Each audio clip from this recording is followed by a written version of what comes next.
আমাকে লেখক জীবনের প্রথম স্বীকৃতি যিনি দিয়েছিলেন, আজ তার সাথে আপনাদেরকে পরিচয় করিয়ে দিব। যদিও আমি এখনও মনে করি আমি একজন পাঠক, তো আমি ছোট পর্দায় লিখতাম। ছোট পর্দা বলতে আমি ফেসবুকের পাতাকে বোঝাতে চাই। সেখানে লিখতাম, তখন আমি ভোলা ছিলাম।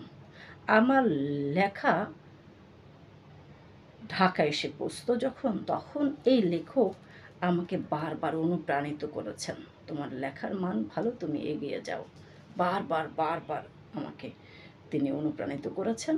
তারপর বিভিন্ন সময় আমি লেখক হিসেবে ঢাকায় আমন্ত্রণ পেয়েছি এবং এসেছিলাম। লেখক আমাকে 2টি বই উপহার দিয়েছিলেন। আমি লেখক সম্পর্কে আপনাদের সাথে আজকে তুলে ধরব।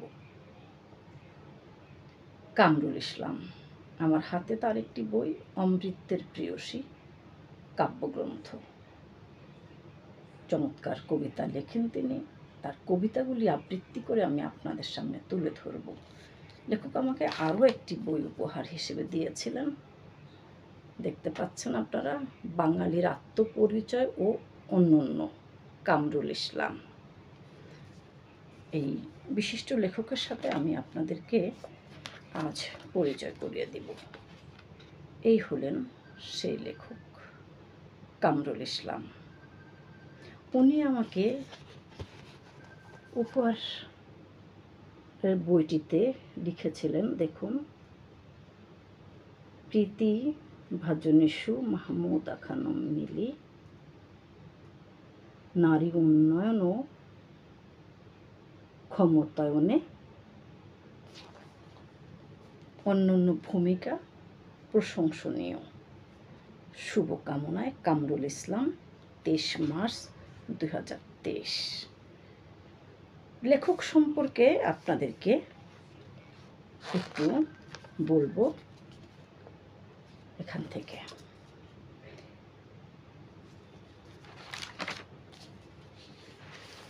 সাহিত্য সংস্কৃতির বিশ্বাবমুখী অভিযাত্রীর নাম কামরুল ইসলাম। বঙ্গীয় সাহিত্য সংস্কৃতি সংসদের সাধারণ সম্পাদক, বিশ্বসভার অন্যতম প্রধান উদ্যোক্তা, মহান মুক্তিযুদ্ধের আদর্শের রাজনৈতিক সচেতন বিশিষ্ট গবেষক, কবি, প্রাবন্ধিক, সংগঠক কামরুল ইসলাম সাতক্ষীরা জেলার তালা উপজেলার খলিলনগর গ্রামে 1968 সালের 3রা মার্চ জন্মগ্রহণ করেন। বাবা ও মায়ের নাম যথাক্রমে মোহাম্মদ শাহজাহান আলী ও জাহানারা বেগম। সহধর্মিণী সুরাইয়া খাতুন ঢাকার একটি কলেজে অধ্যাপনা করেন। সন্তানের নাম জায়শ্রী সরোয়ার সৃজন, শিক্ষার্থী। কপিলমুনি সহচরী বিদ্যা মন্দির থেকে 1984 সালে মাধ্যমিক, কপিলমুনি কলেজ থেকে 1986 সালে উচ্চ মাধ্যমিকে উত্তীর্ণ হয়ে জাহাঙ্গীরনগর বিশ্ববিদ্যালয়ে 1986-87 শিক্ষাবর্ষে বাংলা বিভাগে ভর্তি হন। 1991 সালে স্নাতকের সম্মান এবং 1992 সালে স্নাতকোত্তর উভয় পরীক্ষায় প্রথম শ্রেণীতে প্রথম স্থান অধিকার করেন। কর্মজীবনের প্রথম পর্বে ঢাকা রেসিডেন্সিয়াল মডেল কলেজে শিক্ষকতা এবং 2001 সালে স্বেচ্ছায় চাকরি থেকে ইস্তফা দেন। স্বাধীন পেশাসহ বেসরকারি বিভিন্ন সংস্থার সাথে জড়িত আছেন। ছাত্র জীবনে প্রগতিশীল রাজনীতি, 90-এর সামরিক স্বৈরাচার, সাম্প্রদায়িকতা বিরোধী আন্দোলন ও সর্বদলীয় ছাত্র ঐক্য গঠনে জাহাঙ্গীরনগর বিশ্ববিদ্যালয়ে অগ্রণী ভূমিকা রাখেন।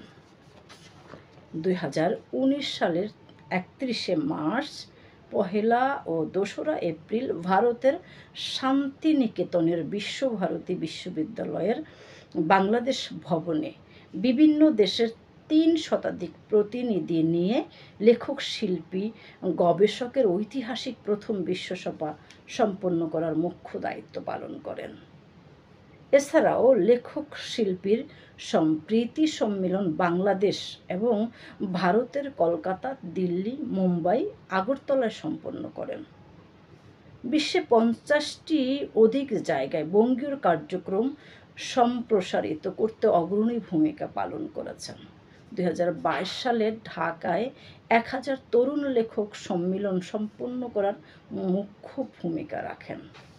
তার গ্রন্থসমূহ: প্রবন্ধ ও গবেষণা গ্রন্থ, রামমোহন রায় সমাজ ও সাহিত্য, বাঙালির আত্মপরিচয় ও অন্যান্য, কামরুল ইসলামের প্রবন্ধ সংগ্রহ 1, আধুনিক বাঙালি রামমোহন রায়, বঙ্গবন্ধু শেখ মুজিবুর রহমান ও বাঙালি জাতি রাষ্ট্র,